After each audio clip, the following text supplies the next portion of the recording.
واضعا رأسه على كتفي وبدأ بالبكاء. وضعت ذراعي على ظهره وقلت له: ماذا بك؟ قال: جئت لأشكرك ودعوتك إلى هنا لأقول لك جوابي. لقد رجعت إلى الصلاة بعد أن قطعتها لأكثر من 20 عاما. كانت أجراس كلماتك ترن في ذهني ولم تتوقف. لم أذق طعم النوم.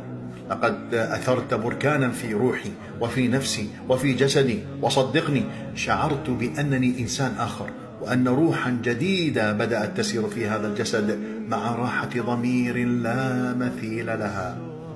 قلت له: ربما تلك الأجراس أيقظت بصيرتك بعد أن خذلك بصرك. قال: هو ذاك تماما فعلا، أيقظت بصيرتي بعد أن خذلني بصري. شكرا لك من القلب أخي الحبيب. وأنتم أحبتي في الله، يا من تشاهدونني الآن، متى ستصلون؟ الله يحفظكم وأهليكم. السلام عليكم ورحمة الله